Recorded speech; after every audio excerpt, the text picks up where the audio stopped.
ಆರೋಪಿ ಅರೆಸ್ಟ್ ಘೋಷಣೆ ಯಾರು ಕೂಗಿದ್ದಾರೆ ಅವ್ರಿಗೆ ಅರೆಸ್ಟು ಮಾಡಿದ್ದಾರೆ. ಅವ್ರಿಗೆ ಶಿಕ್ಷೆ ಆಗಬೇಕು, ತ್ವರಿತಗತಿಯಲ್ಲಿ ಶಿಕ್ಷೆ ಆಗಬೇಕು. ಯಾಕಂದರೆ ಇನ್ನೊಬ್ಬರು ಶಿಕ್ಷೆ ಆದರೆ ಇನ್ನೊಂದು ಬೇರೆಯವರು ಕೂಡ ಕೂಗೋದಿಲ್ಲ. ತಪ್ಪು ಯಾರೇ ಮಾಡಿದ್ರು ತಪ್ಪು ಅವ್ರಿಗೆ ಶಿಕ್ಷೆ ಆಗ್ತದೆ.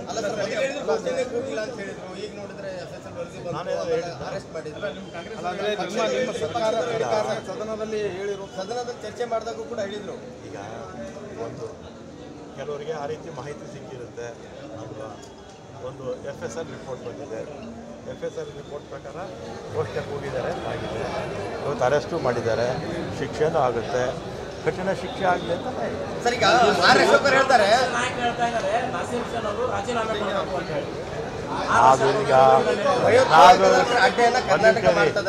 ನಾಜೀರ್ ಹುಸೇನ್ ಅವರು ಅವ್ರನ್ನ ಕರ್ಕೊಂಡ್ಬಂದಿದ್ರ. ಈಗ ಒಂದು ನಿಮಿಷ ಈಗ ಹಾಗಾದರೆ ಪ್ರತಾಪ್ ಸಿಂಹ ಪಾರ್ಲಿಮೆಂಟಲ್ಲಿ ಬಾಂಬ್ ಹಾಕಿದ್ರಲ್ಲಪ್ಪ, ಪ್ರತಾಪ್ ಸಿಂಹ ರಾಜೀನಾಮೆ ಕೊಟ್ಟ ಕೇಳಿದ್ರು ಅಶೋಕ್ ಅವರು ರಾಜೀನಾಮೆ ಹೇಳಲಿಲ್ಲ. ಆಮೇಲೆ ಮೊನ್ನೆ ಒಂದು ಬಾಂಬು ಮೊನ್ನೆ ಬೆಂಗಳೂರಲ್ಲಿ ಆಯಿತು.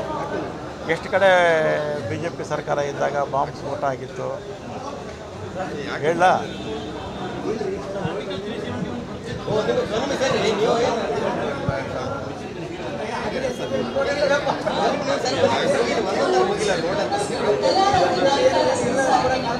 ನೋಡಿ BJP ಅವರು ನಾನಾದರೆ ಈ ಬಾಂಬ್ ಸ್ಫೋಟ ಆಗಿದ್ದನ್ನು ಸಮರ್ಥನೆ ಮಾಡೋಕ್ಕೆ ಹೋಗೋದಿಲ್ಲ. ಬಾಂಬ್ ಸ್ಫೋಟ ಆಗಿದೆ, ಅವ್ರ ಮೇಲೆ ಆ್ಯಕ್ಷನ್ ತಗೋಬೇಕು, ಜೈಲಿಗೆ ಹಾಕಬೇಕು, ಎಲ್ಲ ಶಿಕ್ಷೆ ಆಗಬೇಕು ಅವರಿಗೆ. BJP ಸರ್ಕಾರ ಇದ್ದಾಗ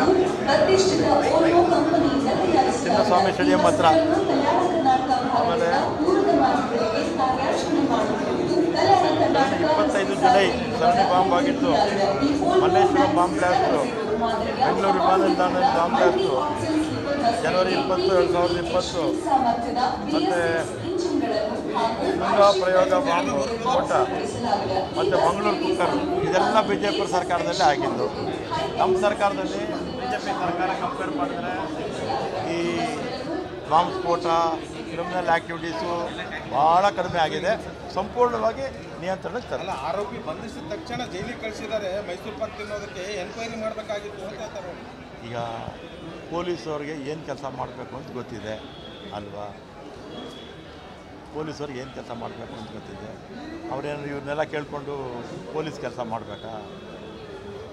ಇವನ್ನೆಲ್ಲ ಕೇಳ್ಕೊಂಡು ಪೊಲೀಸ್ ಕೆಲಸ ಮಾಡಬೇಕಾ? ಪೊಲೀಸವ್ರು ಏನು ಕೆಲಸ ಮಾಡಬೇಕು ಮಾಡ್ತಾರೆ. ಅದೆಲ್ಲ ತನಿಖೆ ಆದಾಗ ಗೊತ್ತಾಗುತ್ತಪ್ಪ. ನಾನೇನು ತನಿಖಾಧಿಕಾರಿ ಇಲ್ಲ. ಒಂದು ನಿಮಿಷ ಇರಿ. ಈಗ ತನಿಖೆ ಆದಂಥ ಸಂದರ್ಭದಲ್ಲಿ ತನಿಖಾಧಿಕಾರಿಗಳು ಇದ್ರ ಹಿಂದೆ ಯಾರಿದ್ದಾರೆ ಏನು ಎಲ್ಲ ಮಾಡ್ತಾರೆ. ಅಲ್ಲಿವರೆಗೂ ನೀವು ಕೂಡ ಸಮಾಧಾನವಾಗಿರ್ಬೇಕು. FSL ರಿಪೋರ್ಟ್ ಆಧಾರದ ಮೇಲೆ ಅರೆಸ್ಟ್ ಮಾಡಿ.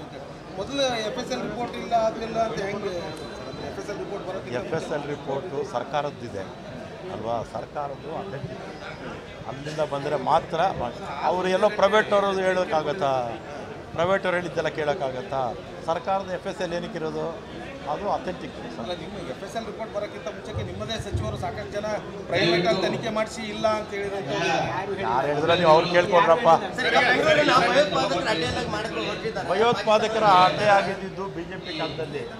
ನಾನು ಬಾಂಬ್ ಸ್ಫೋಟ BJP ಕಾಲದಲ್ಲಿ ಅಂತೇಳಿ ಬಾಂಬ್ ಸ್ಫೋಟ ಎಷ್ಟು ಕಡೆ ಆಗಿತ್ತು ಅಂತೇಳಿ ನೋಡಿ. ಕುಕ್ಕರ್ ಬ್ಲಾಸ್ಟ್ ನೋಡಿ, ಇಷ್ಟು ಕಡೆ 1, 2, 3, 4, 5, 6 ಸಲ ಬಾಂಬ್ ಬ್ಲಾಸ್ಟ್ ಆಗಿತ್ತು BJP ಕಾಲದಲ್ಲಿ. ಇಲ್ಲೇ ಇದೆ ನೋಡಿ ವಾಟ್ಸಪ್ಪಲ್ಲಿ. ಎಷ್ಟು ಕಡೆ BJP ಅವ್ರದಲ್ಲಿ 6 ಕಡೆ ಬಾಂಬ್ ಬ್ಲಾಸ್ಟ್ ಆಗಿತ್ತು. ಅಂದರೆ ಅವಾಗ ಇದು ಅಡ್ಡೆ ಆಗುತ್ತಾ? ನಮ್ಮ ಸರ್ಕಾರ ಬಂದಮೇಲೆ ಒಂದೇ ಸಲ ಆಗಿರೋದು. ಅದನ್ನು ಕೂಡ ಇನ್ನು ಮುಂದಕ್ಕೆ ಅದು ಕೂಡ ಇರೋದಿಲ್ಲ ಸಂಪೂರ್ಣವಾಗಿ. ಅದೆಲ್ಲ ಎಲ್ಲ ಸುಳ್ಳು ಹೋಗಪ್ಪ. ಅಲ್ಪಸಂಖ್ಯಾತರು, ನಾವು ಬಹುಸಂಖ್ಯಾತರು, ಅಲ್ಪಸಂಖ್ಯಾತರು, ದೇಶದಲ್ಲಿ ಇರ್ತಕ್ಕಂಥ ಜನ ಎಲ್ಲ ಒಂದೇ ಅಂತ ಹೇಳೋರು ನಾವು ಅಲ್ವಾ. ಅವರು ಓಟ್ಗೋಸ್ಕರ ಇದನ್ನೆಲ್ಲ ಕೂಡ ಡಿವೈಡ್ ಮಾಡ್ತಾರೆ ಜನರನ್ನ. ನಾವು ಮಾಡ್ತಿಲ್ಲಪ್ಪ. ನಾವು ಯಾವುದು ಮಾಡೋಕ್ಕೆ ಹೋಗ್ತಿಲ್ಲ. ನಮಗೆ BJP ಥರ ಸುಳ್ಳು ಹೇಳೋಕ್ಕೆ ಬರೋಲ್ಲ. ನಾವೆಲ್ಲ ಮಹಾತ್ಮ ಗಾಂಧಿ ಫಾಲೋಯರ್ಸು. ಆ BJP ಅವರು ಆ ಸುಳ್ಳು ಹೇಳೋದೇ ಅವರು ಇದು ಹುಟ್ಟುಗುಣ. ಅವ್ರಿಗೆ ತಿಂದು ಅನ್ನ ಜೀರ್ಣ ಆಗೋದಿಲ್ಲ ಸುಳ್ಳು ಹೇಳಲಿಲ್ಲ ಅಂದರೆ. ಸುಮ್ಮನೆ ನಿಮಗೂ ಮಾಧ್ಯಮದವ್ರಿಗೂ ಸುಳ್ಳು ಹೇಳ್ತಾ ಇರ್ತಾರೆ. ನೀವು ಅದನ್ನು ತೋರಿಸ್ತಾ ಇರ್ತೀರಾ, ಅವ್ರು ತಿರುಗಿ ಇನ್ನೊಂದು ಸುಳ್ಳು ಹೇಳ್ತಾ ಇರ್ತಾರೆ. ಸರಿಗೆ 2022 ಮಂಡ್ಯದಲ್ಲೂ ಕೂಡ ಬಿಜೆಪಿ ಕಾರ್ಯಕರ್ತ ಪಾಕಿಸ್ತಾನ. ಅನುಕ್ಷಣದ ಸುದ್ದಿಗಳಿಗಾಗಿ ವಿಸ್ತಾರ ನ್ಯೂಸ್ ಯೂಟ್ಯೂಬ್ ಚಾನೆಲ್ ಸಬ್ಸ್ಕ್ರೈಬ್ ಮಾಡಿ. ಹೊಸ ಸುದ್ದಿಗಳ ನೋಟಿಫಿಕೇಶನ್ಗಾಗಿ ಬೆಲ್ ಐಕಾನ್ ಕ್ಲಿಕ್ ಮಾಡಿ. ಲೇಟೆಸ್ಟ್ ಅಪ್ಡೇಟ್ಸ್ಗಾಗಿ www.vistaranews.com ವೆಬ್ಸೈಟ್ಗೆ ವಿಸಿಟ್ ಮಾಡಿ. ಅಂಗೈಯಲ್ಲೇ ಜಗತ್ತಿನ ಸುದ್ದಿ ತಿಳಿಯಲು ವಿಸ್ತಾರ ನ್ಯೂಸ್ ಕನ್ನಡ ಆಪ್ ಡೌನ್ಲೋಡ್ ಮಾಡಿ.